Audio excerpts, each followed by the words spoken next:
ಪ್ರಜ್ವಲ್ ಅವರ ಟಿಕೆಟ್ ಏನೋ ಕನ್ಫರ್ಮ್ ಆಗಿದೆ, ಆದರೆ ಬರೋದು ಕನ್ಫರ್ಮ್ ಆಗಿಲ್ವಾ? ಹೀಗೊಂದು ಅನುಮಾನ ಮೂಡ್ತಾ ಇದೆ.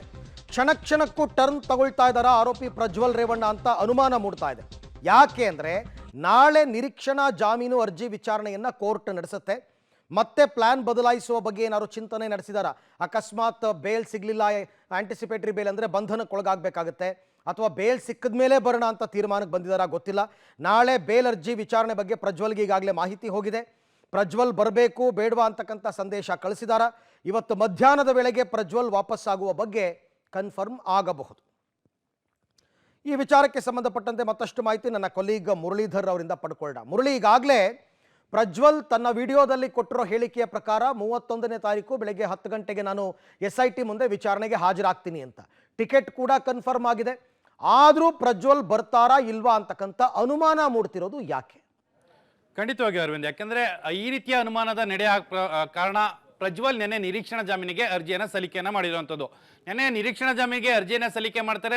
ಮತ್ತೆ ತರಾತುರಿಗೆ ಅರ್ಜಿಯನ್ನ ವಿಚಾರಣೆಗೆ ತೆಗೆದುಕೊಳ್ಳಿ, ತುರ್ತಾಗಿ ವಿಚಾರಣೆಯನ್ನು ನಡೆಸಿ, ಜೊತೆಗೆ ಅದಕ್ಕೆ ಒಂದು ಮಧ್ಯಂತರ ನಿರೀಕ್ಷಣಾ ಜಾಮೀನನ್ನು ಮಂಜೂರು ಮಾಡಿ ಅಂತೇಳಿ ನೆನೆ ಅವರ ಪರ ವಕೀಲರು ಕೋರ್ಟ್ನಲ್ಲಿ ಒಂದು ಮನವಿಯನ್ನು ಮಾಡ್ಕೊಳ್ತಾರೆ. ಮನವಿಯನ್ನು ಮಾಡ್ಕೊಂಡ ಸಂದರ್ಭದಲ್ಲಿ ನ್ಯಾಯಾಧೀಶರು 31ಕ್ಕೆ ವಿಚಾರಣೆಯನ್ನು ನಿಗದಿ ಮಾಡ್ತೀನಿ ಅಂತ ಹೇಳಿದ್ರು ಕೂಡ ವಕೀಲರು ಇಲ್ಲ, ನಾಳೆ ಇವತ್ತು ವಿಚಾರಣೆ ಮಾಡಿ ಅಥವಾ ನಾಳೆ ವಿಚಾರಣೆ ಮಾಡಿ ಅಂದ್ರೆ 30ನೇ ತಾರೀಕಿಗೆ ವಿಚಾರಣೆ ಮಾಡಿ ಪ್ರಜ್ವಲ್ ರೇವಣ್ಣ 30ನೇ ತಾರೀಕು ಭಾರತಕ್ಕೆ ಬರಬೇಕು ಅಂತೇಳಿ ಅಂದ್ಕೊಂಡಿದ್ದಾರೆ. ಆ ಹಿನ್ನೆಲೆಯಲ್ಲಿ ಮಧ್ಯಂತರ ನಿರೀಕ್ಷಣಾ ಜಾಮೀನನ್ನ ಮಂಜೂರು ಮಾಡಿ ಅಂತೇಳಿ ಪದೇ ಪದೇ ಕೇಳುವಂತ ಪ್ರಯತ್ನಗಳನ್ನ ಮಾಡಿದ್ರು. ಆದ್ರೆ ನ್ಯಾಯಾಧೀಶರು ಅದಕ್ಕೆ ಪುರಸ್ಕಾರವನ್ನು ಮಾಡಲಿಲ್ಲ. ಜೊತೆಗೆ ಆ ಮನವಿಯನ್ನ ತಿರಸ್ಕಾರ ಮಾಡಿ ಅದಾದ ಬಳಿಕ 31ನೇ ತಾರೀಕು ಅಂದ್ರೆ ನಾಳೆಗೆ ಅವರ ಅರ್ಜಿಯ ವಿಚಾರಣೆಯನ್ನ ನಿಗದಿಯನ್ನ ಮಾಡಿರುವಂತದ್ದು.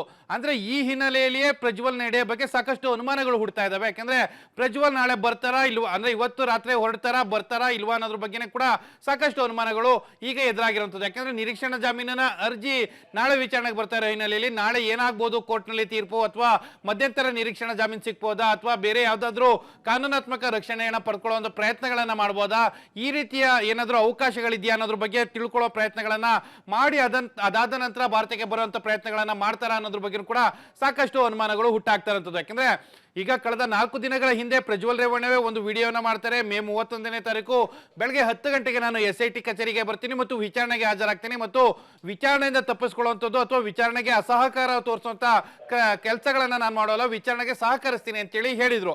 ಅದರ ನಡುವೆ ಈಗಾಗಲೇ ನೆನೆ ಬೆಳಗ್ಗೆಯಿಂದನೂ ಕೂಡ ಅವರ ಟಿಕೆಟ್ ಬುಕ್ಕಿಂಗ್ ಇರ್ಬೋದು, ಮತ್ತೆ ವೆಬ್ ಚೆಕ್ ಇನ್ ಇರ್ಬೋದು, ಜೊತೆಗೆ ಸೀಟ್ ಕನ್ಫರ್ಮೇಶನ್ ಇರ್ಬೋದು, ಇದೆಲ್ಲ ಪ್ರಕ್ರಿಯೆಗಳನ್ನು ಕೂಡ ನೆನೆ ಬೆಳಗ್ಗೆಯಿಂದ ಮಾಡ್ತಾ ಇದ್ರು. ಆದ್ರೆ ಮಧ್ಯಾಹ್ನದ ನಂತರ ಒಂದೇ ಸರಿಗೆ ಇಡೀ ಚಿತ್ರಣ ಬದಲಾಗುವಂತ ಪ್ರಯತ್ನಗಳಾಯ್ತು. ಯಾಕಂದ್ರೆ ಕೋರ್ಟ್ನ ಮೂಲಕ ಒಂದು ಕಾನೂನಿನ ರಕ್ಷಣೆ ಪಡೆಯಕ್ಕೆ ಹೋದ ಹಿನ್ನೆಲೆಯಲ್ಲಿ ಈ ಅನುಮಾನ ಈಗ ಹುಟ್ಟಾಕಿರುವಂತದ್ದು.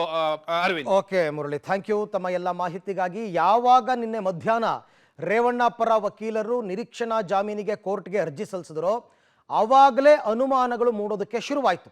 ಯಾಕೆಂದ್ರೆ ಪ್ರಜ್ವಲ್ ರೇವಣ್ಣ ಅವರಿಗೆ ಬಂದ ತಕ್ಷಣ ನಾನು SIT ಮುಂದೆ ಲಾಕ್ ಆಗ್ತೀನಿ ಅಂತ ಗೊತ್ತಿದ್ದೂ ಕೂಡ ನಿರೀಕ್ಷಣಾ ಜಾಮೀನಿಗೆ ಅರ್ಜಿ ಸಲ್ಲಿಸಿದ್ದು ಯಾಕೆ? ಅಥವಾ ಇಲ್ಲೇನಾದರೂ ಕಾನೂನಾತ್ಮಕ ಹೋರಾಟವನ್ನ ಬಲಪಡಿಸುವಂತಹ ಯೋಚನೆಗಳೇನಾದರೂ ಇದ್ದರೆ, ಈ ಕಡೆಯಿಂದ ಸಂದೇಶ ಹೋದರೆ ಅವರು ಬರ್ತಕ್ಕಂಥದ್ದನ್ನ ನಿರ್ಧಾರವನ್ನು ಬದಲಾಯಿಸಬಹುದು ಅನ್ನೋ ಅನುಮಾನ ಕೂಡ ಇದೆ. ಎಲ್ಲದಕ್ಕೂ ಉತ್ತರ ಇವತ್ತು ಮಧ್ಯಾಹ್ನ ಸಿಗುತ್ತೆ. ಯಾಕೆಂದರೆ ಅವರು ಏರ್ಪೋರ್ಟ್ಗೆ ಬಂದರು ಅಂದ ತಕ್ಷಣ ನಮಗೆ ಮೆಸೇಜ್ ಬರುತ್ತೆ.